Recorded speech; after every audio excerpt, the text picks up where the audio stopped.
everybody. We wanted to share a recipe with you today on making meatballs and how to make the perfect juicy meatball. So what I have, we're going to go ahead and get started. What I have in here is just some grass-fed beef and then also some pork. I had some pork that came from a sustainable source. And I'm using both because the pork gives a little bit of fat. Yeah. Now, if you didn't have the pork, you could add some olive oil. Yeah, that's what I was saying. I usually add some olive oil like a drizzle to it. Yeah, just to give it some more fat of olive oil. So I have about a pound of each is what I have in here. Will you grate some garlic? So Carrie's going to grate about 2 cloves of garlic. Just on this microplane. It's like one of our favorite kitchen tools, right? It is. And I like to rest it on the cutting board rather than do it. It just, I don't know. It just makes it more stable. Yeah. So, and then you can, if it falls onto the cutting board, just scrape it up, with your knife. But usually it gathers right on the back of that. Yeah, there we go. Now the other thing to keep these like moist and juicy, this is a shallot, but onion is totally fine. But getting like the juice and the pulp of that, gives it just really a delicious juice. I'm going to go ahead and throw in some Dijon mustard. So this kind of gives it just a nice kind of tang. Yeah, it kind of brings out the other flavors almost. Yeah, I agree. So, I have about a tablespoon of that Dijon going in. The next tip that I'd like to give you is, okay, so you need some binders, right? Carrie's going to put in an egg for us, so that's going to be one of our binders. But the other one is going to be some type of breadcrumb. You could use cracker, but what I really like to do is use these organic brown rice breadcrumbs. I buy these at Kroger. I've never gotten those. They're awesome. They're gluten-free. Again, they're organic. I coat fish with them sometimes, chicken. They probably make it really crispy too. They do. Yeah. So I'm just going to sprinkle in, I'm going to say probably about 1/4 of a cup or so. But if you didn't, I wanted to mention, if you didn't have those or they weren't available, you can always just take leftover bread. And, I like to, put it all in one bag. Like, if you have a few ends or something and you don't want to use them to eat with this, toast or something, you could always just put those in the food processor. And, whiz them up, and it makes breadcrumbs great. And, Perfect. Now, the other thing that I have done in this, too, is even if it wasn't like a dried breadcrumb, I put fresh bread in this. Yeah, I've done that, too. Makes it. So, to moisten the breadcrumbs, Carrie's going to add a little bit of milk, just, probably a couple tablespoons. Yeah. And then, if you want, will you grate some Parmesan cheese? Now, when you get cheese, tell them what kind that is. Sure, yeah, this is, if you get cheese, we don't use a whole lot of cheese, but, when we do, we want to get a higher quality cheese and one that is going to have a more pungent flavor, so you have to actually use less.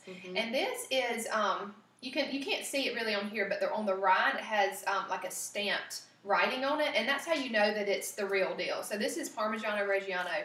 And it's aged, it's sharp, that the flavor is, and so how much do you think that is? Probably 2-3 tablespoons. Yeah, maybe. You don't need much at all.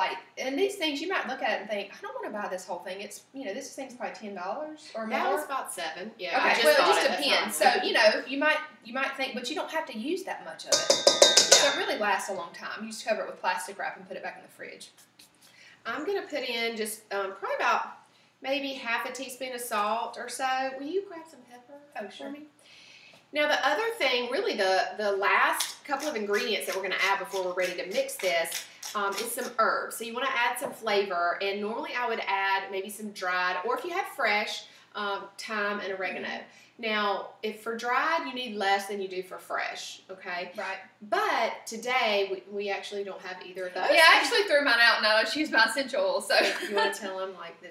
Yeah, sure. So since we are this is meat and it needs more flavoring. So we are going to use the essential oils in there. And we do need more than you would in a fresh recipe. So, 1 drop of each, if 2 comes out, no big deal. It's really going to flavor the meat well, and it's going to get incorporated when you mix everything up. So it's really going to go throughout the recipe and flavor the meat that way. Yeah. So then, you just really want to get your hands in here, mix everything up, and then we're going to roll it into just little, probably golf-size balls. Sure. Now, there are a couple ways that you can choose to cook these. So I'm going to choose, because I want some, even though this was an 80-20, I think what I had, mixture of the ground beef, fat to fat ratio, so to speak.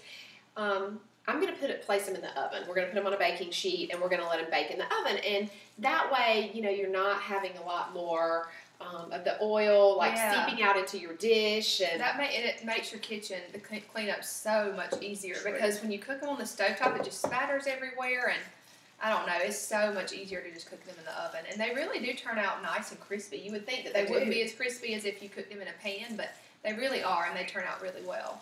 So. And then the other thing, too, is you don't want to, you want to get everything well incorporated. You don't have to help me with this. It's my hands are dirty. You want to get everything well incorporated, but you don't want to overmix, because that can actually, make your meatball tough, kind of. So don't want to overmix. And then after we cook these on about 375, 400, I'd say probably 20 to 20. That one's probably a little bit large. I was just thinking that's a big golf ball. A good tip is true. Get a ice cream scoop, a smaller one that we use. We can use for cookies and different things like that. It's really good, so that they all cook at the same temperature and they're all done at the same time. You don't have to worry about one being done, the other one not. So. Now, the way that I'm going to serve these, so after they come out of the oven, I actually we've made some homemade marinara sauce, and you can find, we'll post that recipe. But I'm going to actually put them, instead of cooking them in the sauce and having a lot of that oil seep out in there, you can get just as much flavor by adding the ones that you baked to the sauce and then letting it simmer for like 20 or 30 minutes. Not even that long. Sometimes you can just kind of even put it over if you don't have time. If you're Or, obviously it's so much better to make your own marinara sauce and it just tastes better, but you could totally use jarred. But we do encourage you to get organic, because it is available at almost every grocery store now even in small towns like where I'm from, I see it a lot. So try to grab those if you can. Yeah. And then just going to serve it over pasta. We'll use our regular brown rice and quinoa, our favorite pasta, a lot of fiber, a lot of protein. And then maybe for anybody who wants an extra sprinkling of Parmesan cheese, and that's a quick, easy dinner. Right.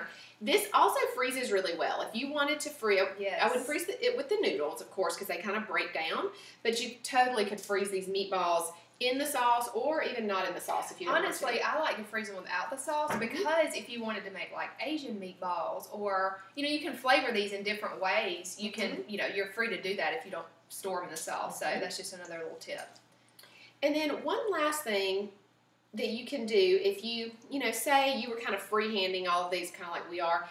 We're used to cooking this kind of stuff, so we kind of know how to eyeball stuff. But one tip, when you can't taste this raw meat, obviously. Other things that you're making that, don't require cooking, you can taste. But what you can do is you can get a little patty and cook it on the stovetop, and you can taste that for seasoning. That's something that if you wanted to take the time to do that, that would be the way to test out. Your ingredients. Because it is so much. You have to season them at this point, and then also I like to sprinkle some salt on them while they're cooking, just so it's inside, but also outside. It just kind of gives it different levels of seasoning, so it just makes a big difference. All right, guys. Well, we hope you enjoyed this, and we'll see you next time on the next video.